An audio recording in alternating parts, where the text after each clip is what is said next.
The land you see on the left is relieved. Hossam Halak is Palestinian living in Jerusalem, but he's also an American citizen eligible to vote in the presidential election. He used to be a registered Republican, but not this year. It's not about if you're red, if you're blue. It doesn't matter. What matters is how you're going to stop this epidemic that's, it's an absolute catastrophe what's going on in the U.S. For him, there's no difference between Republicans and Democrats when it comes to the Palestinian issue. But now all of a sudden, we have to say, well, Republicans have always been, pro-Israel, and Democrats are pro-Palestinian. That's not correct. That is not correct.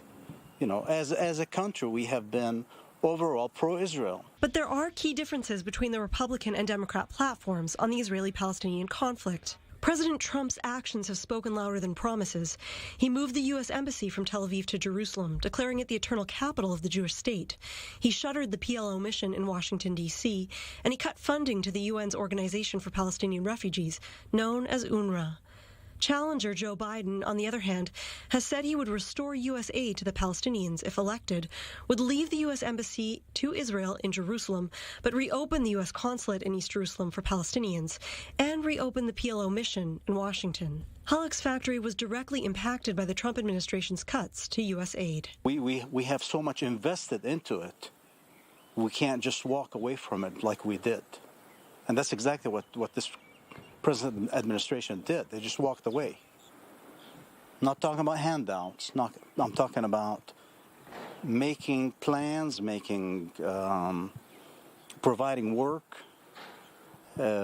projects where people's lives are actually better because of the assistance of the U.S. government.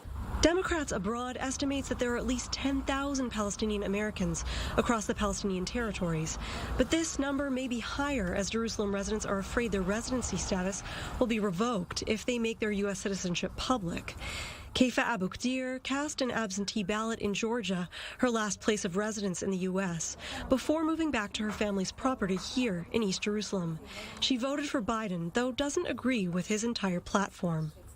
I don't even know what two states means anymore. Everybody keeps saying it's two states. I don't know what it means. To me, it means segregation. It means putting us into ghettos and restricting us, demilitarizing us, and giving all privilege to anybody who identifies as Jewish. She hopes for change. I want him to give us some form of equality and representation. It's not just about recognizing or saying the word Palestine, which we want. We want to be equals. Most Jerusalem Palestinians can't vote in Israeli national elections, and the Palestinian Authority hasn't held elections in over a decade, so they relish the opportunity to cast a ballot. So that's why I think it's so important for us to vote. If we can't represent ourselves here, we got to find a way somewhere else. Dr. Adnan Abdel-Razak cast his absentee ballot in New Jersey. He too fears the prospect of 4 more years of Trump. To move Trump is not from the point of view of Palestinian, but the point of view of human being even, and Americans. He has to go. But he's especially concerned about the impact a Trump victory will have on the Palestinians. So if not next year, the year after next year, he will go after the Palestinians. He does not believe that Palestinians have the right to have a state.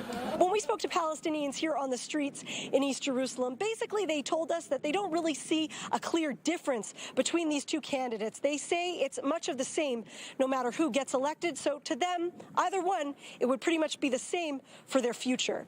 I'm Emily Rose, reporting from East Jerusalem, I-24 News.